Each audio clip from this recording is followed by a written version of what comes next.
নমস্কাৰ প্ৰিয় বন্ধু বান্ধৱীসকল, কি খবৰ আপোনালোকৰ? আপোনালোকে বাৰু কলডিলৰ লগত মুৰ্গী মাংস বনাই খাই পাইছেনে? আহকচোন, মই আজি কলডিল আৰু মাংসৰ এটি ৰেচিপি আপোনালোকৰ আগলৈ আগবঢ়াওঁ বুলি ভাবিলোঁ। এই ৰেচিপিটো খুবেই হেল্ডি হয়। ইয়াত তেলৰ ইমান প্ৰয়োজন নাই। মই অলপ তেল বেছিকৈ দিছিলোঁ, সেইকাৰণে অকণ কমাই ল'লোঁ। প্ৰথমে মই তেলখিনি গৰম হ'বলৈ দিলোঁ। গৰম হোৱাৰ লগে লগে দেখিছে নহয়, তেজপাত আৰু পিঁয়াজ দি দিলোঁ। মোৰ তাত শুকান তেজপাত নাছিল, সেয়েহে গছৰ কেঁচা তেজপাতকে দি দিলোঁ। এয়া চাওকচোন, পিঁয়াজখিনি ৰঙচুৱা হোৱালৈকে মই এনেদৰেই ভাজি থাকিম।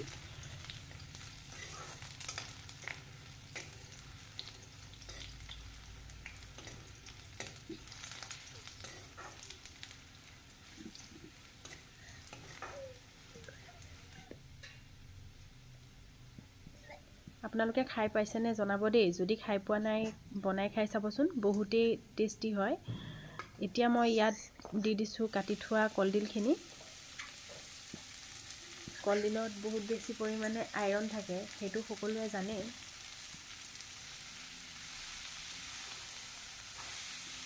এতিয়া মই এনেদৰে কলডিলখিনি অলপ সময় ভাজি ল'ম।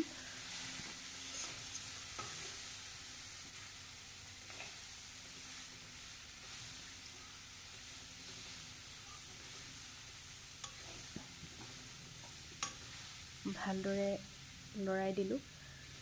দি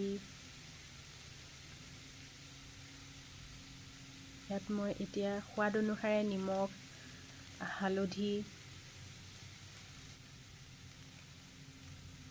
এয়া চাওক,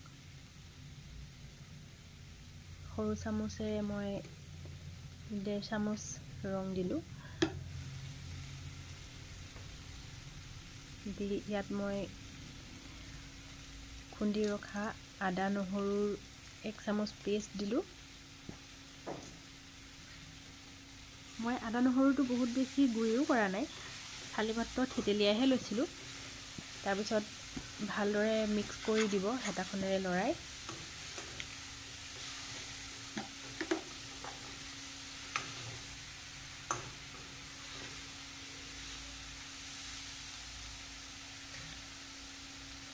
গোটেইখিনি মিক্স হোৱাৰ পিছত এনেদৰে বহলকৈ মেলি দিব, দি ঢাকন লগাই দিব। খুব বেছি 10 মিনিটৰ কাৰণে এনেদৰে ঢাকি ৰাখিব। 10 মিনিটৰ পিছত আকৌ এবাৰ মাজতে এনেদৰে লৰাই দিব। গেছৰ ফ্লেমটো ল' ৰাখিব, যাতে তলত লাগি নধৰে। দেখিছেনে, মোৰ সেয়া লাগি ধৰিছিলে।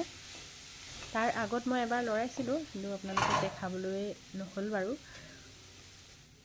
এতিয়া এনেদৰে মাজৰ জেগাখিনি খালী কৰি ৰাখি তাত সৰু সৰুকৈ পিচ কৰি ৰখা মাংসৰ টুকুৰাবোৰ দি দিলোঁ।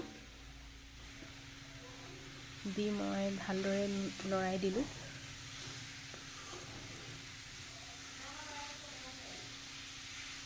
যিসকলে খাই পাইছে তেওঁলোকেতো জানেই, আৰু যিসকলে খাই পোৱা নাই তেওঁলোকে এবাৰ ট্ৰাই কৰি চাবচোন আৰু জনাব খাই কেনে পালে। এতিয়া মই আকৌ ঢাকি দিম। ঢাকি 5 মিনিটৰ কাৰণে ভালদৰে সিজিবলৈ দিম।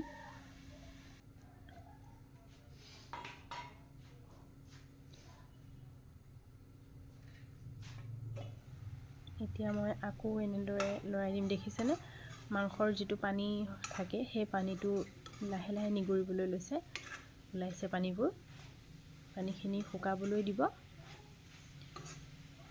এনেদৰে ভালকৈ লৰাই দি আকৌ মই ঢাকি ৰাখিম। মাজে মাজে এনেদৰে লৰাই থাকিব, যাতে মাংসখিনি আৰু কলডিলখিনি কেৰাহীত লাগি নাযায়।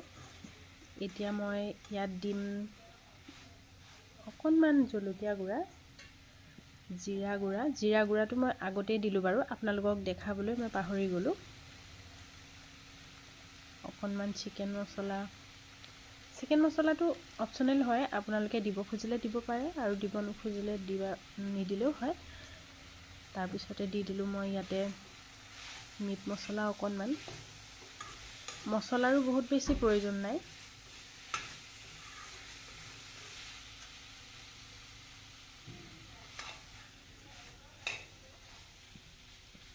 মছলাখিনি দি মই ভালদৰে এনেদৰে লৰাই দি আকৌ আগৰ দৰে পাতলকৈ মেলি দিছোঁ, বহলাই দি ঢাকন লগাই ৰাখি দিম 10 মিনিটমানৰ কাৰণে।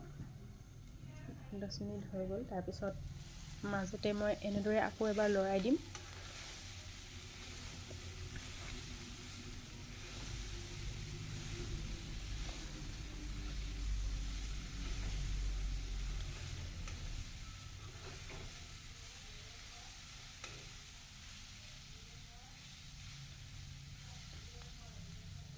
এতিয়া আকৌ ঢাকন লগাই ৰাখি দিম। মাংসটো অকণমান ফুটিবলৈ দিব।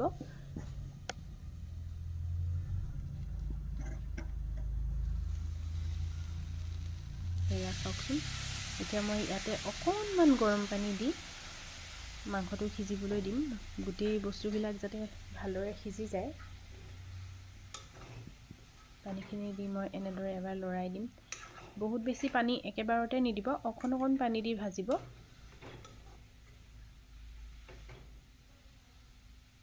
এয়া দেখিছেনে, আকৌ মই এনেদৰে ঢাকন লগাই ৰাখি দিলোঁ।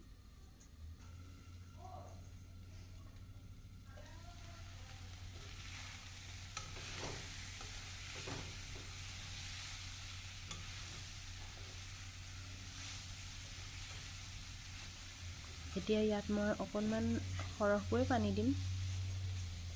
পানী দি মাংসটো সিজিবলৈ দিম।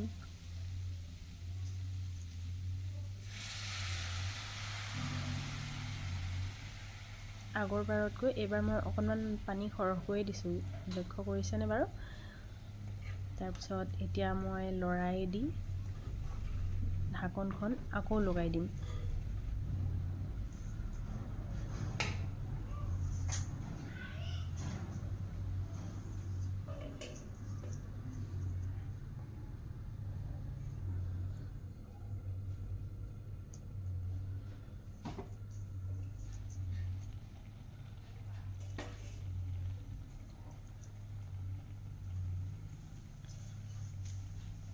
এয়া দেখিছেনে, মাংসখিনি সিজি আছে ধুনীয়াকৈ। মই সিফালে ভাতো বহাই ৰাখিছোঁ বাৰু।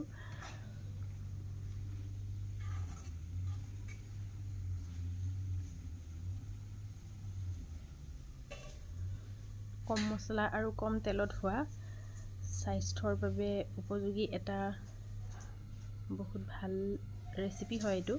খাবলৈও সোৱাদ হয়। যোনে এবাৰ খাই পায় সি বুজি পাইছে, জানে তেওঁলোকে এইটো ৰেচিপি কিমান টেষ্টি হয়। তাৰপিছত শেষত মই পানীবোৰ যেতিয়া শুকাই গ'ল ন, তাতে এতিয়া দি দিম অকণমান ধনিয়া পাত। মিহিকৈ কাটি ৰখা ধনিয়া পাত দি লৰাই দিম। দি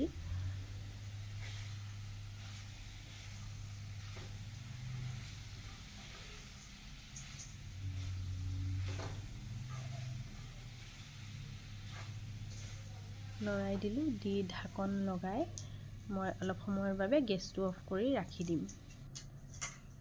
এতিয়া এয়া চাওকচোন, মোৰ কলডিল আৰু মাংসৰ ভাজিখন ৰেডি হৈ গ'ল।